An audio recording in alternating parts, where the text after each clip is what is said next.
Championship Saturday. Hell yeah. In some cases, Championship Friday, too. There have been some big-time upsets on Conference Championship Saturday before, and that can throw a big wrench in the college football playoff. So today I'm going to go through each conference championship game. I'm going to tell you who I think is going to win and why. And we'll start in the SEC, which is a bit of a misnomer because I don't know who I think wins. It's Georgia versus Texas. Georgia has already beaten Texas. But if the Georgia Tech game shows us anything, it's that we don't know what Georgia team we are going to get. And that is ultra concerning. Because while it's a rivalry game, is Georgia significantly better than Georgia Tech? Yes. Also, is Georgia, in my opinion, significantly better than Ole Miss? Yes. Is Georgia better than Alabama? Yes. And yet, two of those three games did not go the way for the Bulldogs. Is Georgia significantly better than Kentucky? Yes. They won the game by 1. And so, I don't know what Georgia team we're going to get. I'm going to pick Georgia, but I don't feel good about it. It's the one game that I'm like, I don't know. I believe in Texas. I have been a Texas bandwagoner for the entire season. If you remember back to the season preview episode, I picked Quinn Ewers to win the Heisman Trophy because I thought Texas would be 12-0, 13-0 after the SEC championship game. And I didn't foresee, an oblique injury, an ankle injury, all of those things coming out.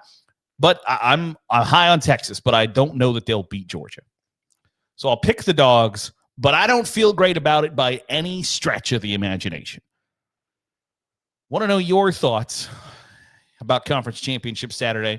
Drop us a comment in the box below and let me know who you think should be on upset alert on Conference Championship Saturday. But the SEC is the one that I'm like, I don't know. Every other Power 4 game, the ACC, we'll get to the ACC actually here in just a second. The Big 12, Iowa State hasn't won a conference championship since 1912. Like the Titanic ain't sank yet the last time Iowa State won a conference championship. And they're playing Arizona State. 15 versus 16 winner obviously makes the college football playoff, but it's going to have one of the tougher roads, I think. Iowa State hasn't won since 1912. I think Arizona State is Cam Scadaboo and not a ton else. They are okay in a lot of places, and Cam Scadaboo deserves maybe some Heisman Trophy pub that he's not getting. But I'll take Iowa State. But like the Georgia-Texas game, I don't feel great about it. I don't have a great read on it. The game, I think, that's the easiest to pick, Oregon versus Penn State. I don't think Penn State is a great matchup for Oregon. I'll take the Ducks by a lot. I don't think it'll be close. I think Oregon is head and shoulders better than Penn State. And the knock on James Franklin has always been that things don't necessarily go well for him in big games. The Big Ten championship game is a big game. And so, history tells you, I just don't like the Nittany Lions' chances on Saturday. So, give me Oregon by 3 or 4 touchdowns, like a 45-14, 45-20 game where they cement themselves as, if you think you're going to put Georgia as the number 1 seed in the college football playoff, you got another thing coming. Statement performance by Oregon on Saturday. I will take the Ducks by a lot. The ACC Conference Championship game is incredibly interesting to me because I think Clemson is better than SMU. I just think they have stubbed their toe a time or two when they shouldn't have. One of them, you get your ass beat by Georgia. Georgia's going to do that to a lot of teams. I think Clemson wins. And if they do, there is a long discussion on Saturday night going into Sunday about what you do with SMU. Because SMU is ranked number 8 right now with 1 loss. And I would think the conventional wisdom would tell you you can't penalize somebody for playing in the conference championship game, right? You can't take somebody out of the college football playoff that was going to be in the college football playoff had they not been successful. Because that's the whole point of the conference championship game, is to reward teams who have been successful to give them the opportunity to take home a gold trophy, improve their college football playoff resumes, and get the recognition for being your conference's best. And so I'm here to tell you there will be a push to end conference championship games if SMU is removed from the college football playoff if they lose to Clemson. Because I just think you can't penalize somebody for being successful for the 12 games before the conference championship game. You then put them in the conference championship game, they lose to another team, and then you go, well, sorry, you don't make the college football playoff. There will be an uproar of epic proportions because the conferences need the conference championship games to mean something, because those are high dollar properties to the TV partners, sponsors. You sell extra tickets. You get a exclusive window in a TV on TV if you're a Power Four conference.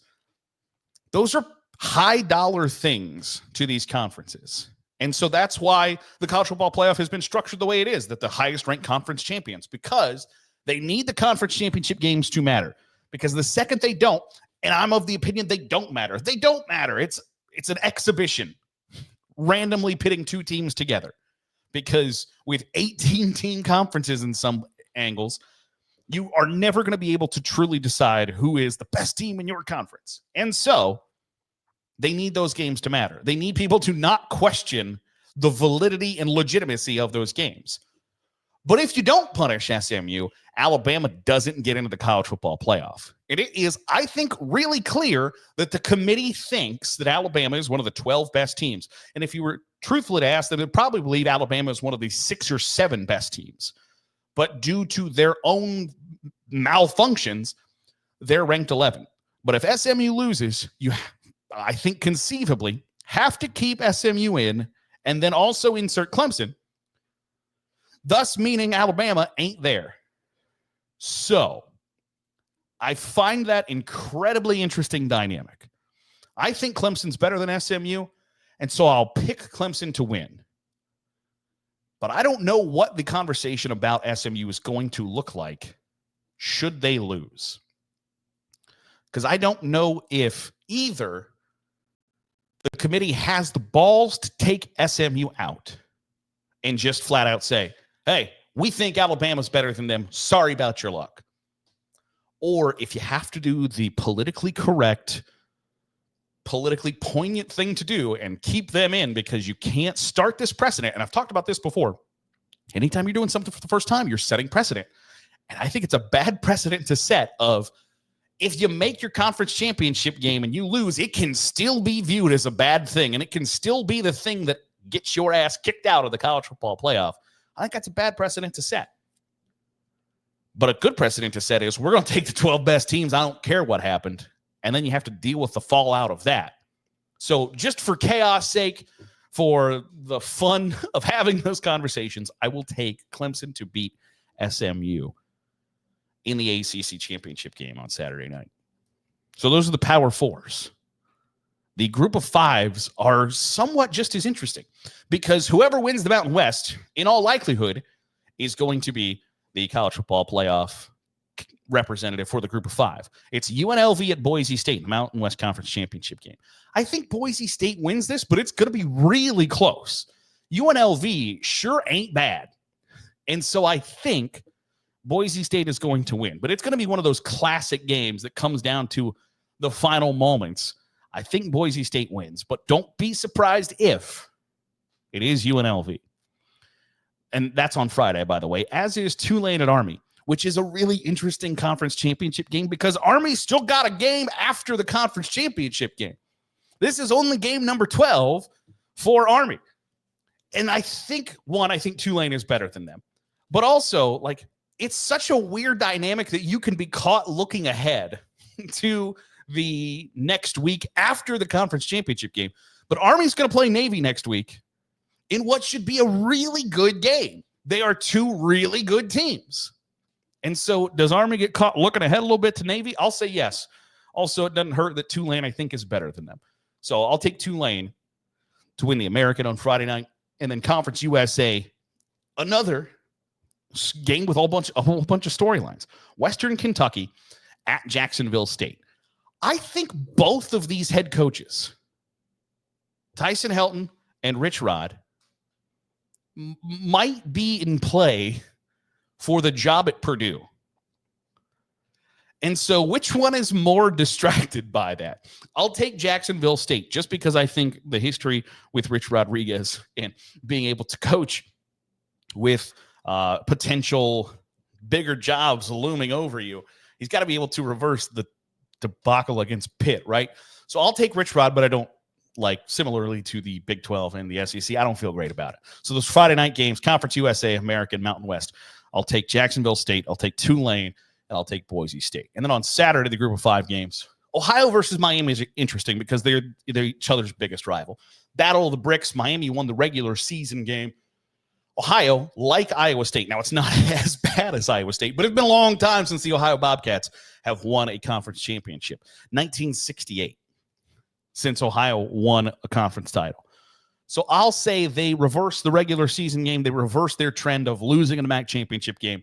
Ohio wins the MAC on Saturday in my guesstimation. And then the last one is the Sun Belt, which is, again, this really interesting dynamic of Marshall is in the conference championship game for the Sun Belt. Their head coach is Charles Huff. Charles Huff wants a contract extension to stay at Marshall. 2024 is the end of his contract. It's a very rare situation where he is coaching at the end of his deal. He wants an extension, has not been offered an extension. He wants to stay at Marshall. This could be it. The conference championship game could be it. So I'll say the Thundering Herd go out, win one for their coach, hoping that he remains their coach. But that's sort of up in the air. It's like, I don't. Is he going to be our coach even for the bowl game? Hell, I don't know. Is he going to be our coach in 2025? That seems really long down the line. We don't know if he's going to coach us in the bowl game. So I think something probably gets figured out, or maybe he moves up. Maybe he gets the North Carolina job. Maybe he gets the Purdue job. I don't know. But he wants a contract extension. Hasn't been offered one yet. Really interesting dynamic. So I'll say that the Marshall's Thundering Herd go out, win the game for their coach, and win the Sun Belt. Those are my predictions. Want to hear yours in the comments down below. Drop them. Let me know who you think gets to hold a gold trophy on Friday and Saturday night. That'll do it for today's episode of the Daily Huddle. Appreciate you making us a part of your day, however it is, wherever it is you're doing so. If you're watching on YouTube, hit the subscribe button. Make sure you're getting all the great college football content we're pumping out. If you're listening on the podcast feed, drop a 5-star review. It goes a long way in helping out the channel. I'll see you on Sunday. We'll recap the conference championship games and look at the college football playoff rankings. I'll see you then for the latest episode of the Daily Huddle.